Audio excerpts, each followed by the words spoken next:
a clinic open to the community, at reduced rates, people come in. So it's a busy clinic. So we're getting that practice while we're attending school. Right.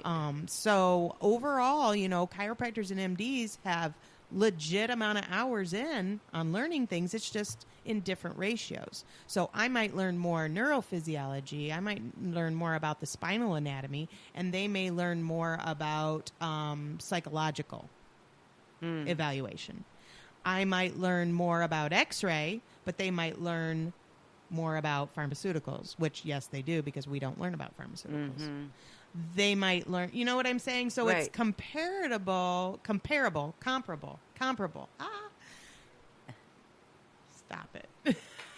It's comparable as far as schooling hours goes, but it's just different ratios of what we learn.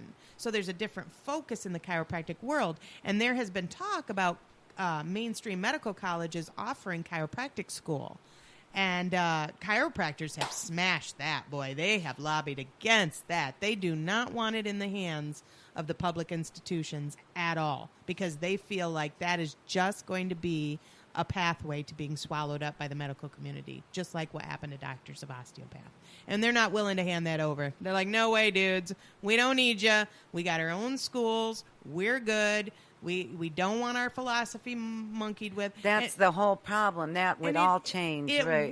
It would. And, as much as they'd like to say, no, we would make sure it would stay separate and distinct, it would not, because the medical community's philosophy would ultimately outweigh and take over what the actual underlying ground philosophy is in chiropractic. And it's two totally different things.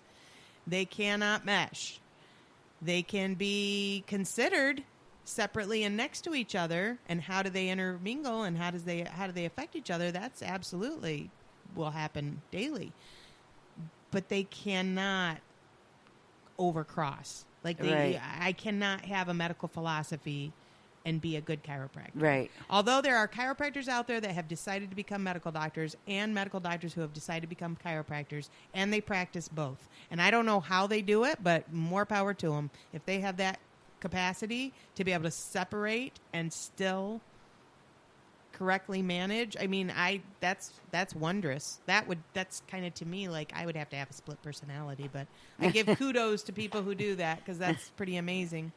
To have two different things going on in your head at once. And, I got to stick with what I know. So. Right. That is interesting. And that did go through my mind. What if? But, there are doctors, MDs, that have taken a more holistic approach. There are, but I'm a little concerned about that, too. Chiropractic approach. I will say I'm a little concerned about that, too, because I have had, there's not a lot of regulation on supplements. Let's just start there. There's not a lot of FDA regulation. In fact, there's no FDA regulation on supplements. So, having said that, realize this. Make sure if you're getting supplements from an online company or somewhere that you research them and they're not just fly-by-night, and they've been around, and they've got good reviews, and they've got good, marks, because this is the problem. There is no regulation for supplements. So, they can put anything they want on the label. They can claim there's something in it, and it's not in there.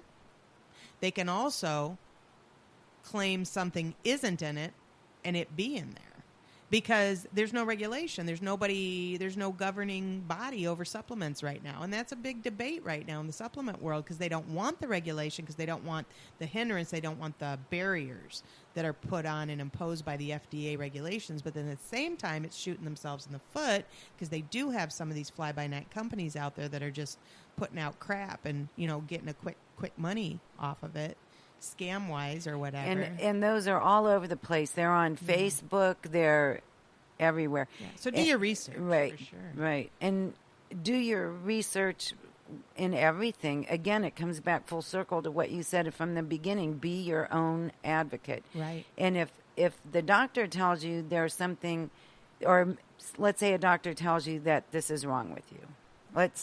You're getting these headaches because you get headaches. Here, take all these pills. And one makes you too tired, you can't do anything. Have enough wherewithal to seek an alternative diagnosis. Exactly. And one Headaches of the other are things, a really good one. Well, one of the other things I was going to bring up when I was talking about the FDA, there's no regulation, is there's also not a lot of information and education offered to the medical doctor for supplements. So, or diet, well, even. I tell people all the time, if you want to talk to the expert in medication, talk to your pharmacist. Right. Good Yep, that's God, right. they have to go through a lot of schooling. Yeah. People don't understand, but pharmacy school is one of the hardest schools to get through. You have to go for years, and they know the ins and outs of Right. all these medications, whereas your medical doctor doesn't know as much. He gets the Merck manual. He gets what the manufacturers are telling him. He gets those things. Hopefully he reads them, They suggest it's for this, this, and this. He might want to think outside the box, I read a medical journal article that this can also be used in this instance, so I'm going to try it this way with my patients. I mean, there's a lot of stuff going on there. And pharmacists are actually, they're the ones that are the experts in the medication. Mm-hmm. So if you have a question about your medication, talk to your pharmacist and your doctor. And they talk to your like pharmacist. talking to you. They do. They want you to know. They want people to be safe. That's what they went to school for the whole time. Secondly, though, as far as supplements go, I get a lot of patients that come in and they're like, oh, yeah, I've been on this. I'm like, why are you on that? Oh, my doctor suggested it. He says it's good for this, this, and this. And I'm like, yeah, but you particularly have too much. Like, for somebody to suggest to you just arbitrarily, you need this vitamin, but then come to find out later that person did not need that vitamin.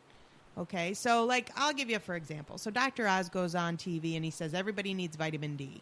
This was a couple years ago. Everybody needs vitamin D. Nobody gets enough vitamin D. I guarantee you my farmers in Huron County Get enough vitamin D. They are out in the sun from sun up to sundown, barely any sunscreen. Half of them have to go in every year to get their skin cancer taken off. They are getting plenty of vitamin D. I have to convince them to wear sunscreen because they're getting too much vitamin D.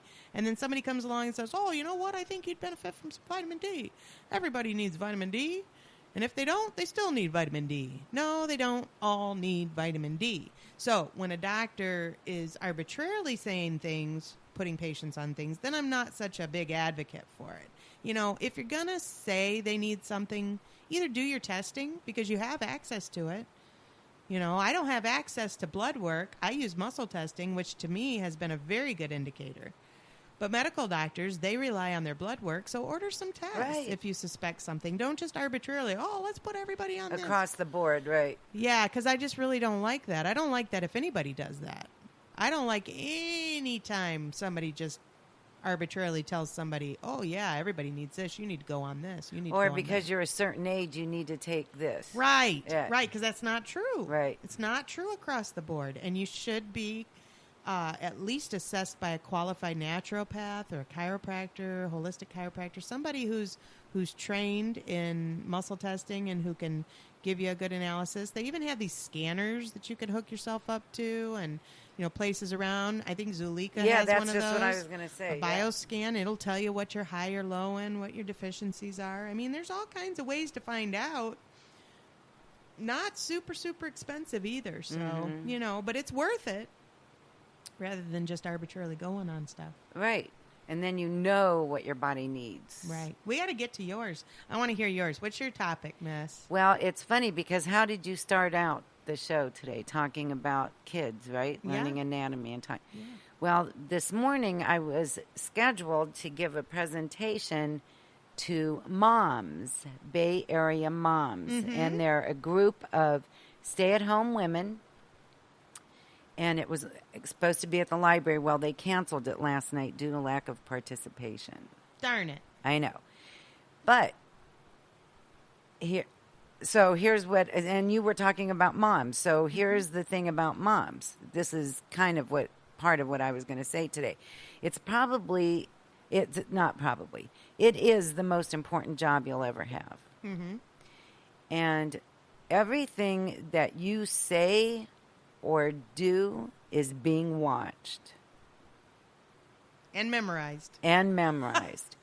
Every time you say, I'm going to go exercise now, if you want a cookie, you have to eat this first because this is good for you. The cookie is a treat. Mm-hmm. All those things. We eat healthy. We cook every day. We eat together. All those things you don't think are making an impact when your children are young. You're just going through the motions. You're doing your routine, but you don't understand how important that routine is. Right. And as the mother of adult children, as we both are, I'm telling you, they know. They are a product of their environment in so many ways. And you better make sure that you are sending the right signals and saying the right things, but more importantly, doing the right things, like taking care of yourself, like making sure everybody eats well. Like, what else? You know, it's everything. It's everything. Deb. It's all encompassing. You know, and loving, not just moms, nurturing, right? Not just moms, dads you too. know, because that's. But usually the moms are in charge of the food. I know, but I'm just saying, like, you know, I was thinking about the boys. How'd the boys learn how to toilet train? They watched Dad. They went in with Dad. You know, if he sat on his head. That's how they'd go to the bathroom. That's true. Right? He doesn't. But I'm Did just you saying. do that, Pat? He doesn't. I do sit when I go. But not on your head. Not on your head. No. So, but I'm just saying that, you know, we parents have such a huge responsibility in every way, shape, or form. I wish people would take it more seriously. Yes, me too. Yeah, me too. I do. And you're right. I'm glad you talked about the health part of it because that's important. You know, it is.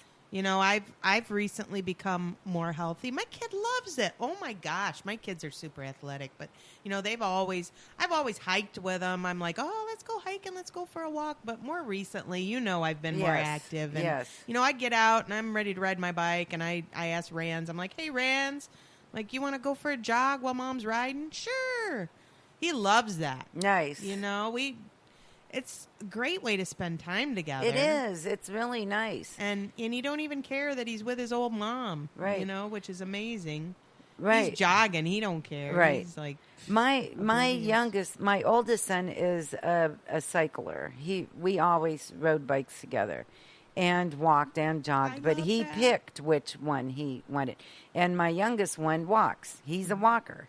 And he never was really into bicycles and stuff. But they can pick what they want, but you're still showing them, giving them choices. Right. And same with food. I remember when I couldn't get Mike to eat broccoli, and we all loved broccoli. And he was sitting in his high chair one day, and he loved dinosaurs. And I said, pretend like you're a dinosaur, and these are the little trees. And after that, he loved broccoli. Yeah, that's what JP always said. Little trees, Mom. I love that. So the whole, and moms, you can teach your children by not taking them to the doctor for every little thing. I'm not saying don't take them to the doctor. Right. I'm saying maybe a little less often, maybe a little fewer antibiotics, maybe see if the body wants to heal itself, but it has to have the opportunity to do so. Take them to the chiropractor once in a while. Right. Jeez, oh, Pete, it will just so save you so much time and money running from here and there to and doctor's you'll actually appointment. get to the root. Yeah. Well, a lot of times, you know, I told you, I love seeing babies, and a lot of the things I see the babies for are digestive. It's digestive. That's what earaches. I wish my little granddaughter was up here because she spits up a lot. Yeah, but that's the type of thing that babies do need. They need help with that, and that's something that you could totally go to your medical doctor for, and they're going to, I don't know, put them on baby Zantac or, you know, whatever, you know, put tubes in their ears, whatever. Or you could try chiropractic first. I mean, it's totally going to help them. It's not going to hurt them. And if anything, it'll get better. If nothing, it won't get any worse. So what's the point of not trying that? You know, when I was there, I rubbed her little foot. I looked up the reflexology for the digestive system, and just with my thumb fits that whole area in her little arch. And all day she didn't throw up until later on that evening, and then she started again. But did you teach them? Did you teach parents? No. I told Mike, but they're not. They good have to come follow-throughers. around. They have to come around to my way of thinking. Yeah, it's a slow process. Yeah, that's okay. It is. Everybody's on their own path, and everybody has their own timing for coming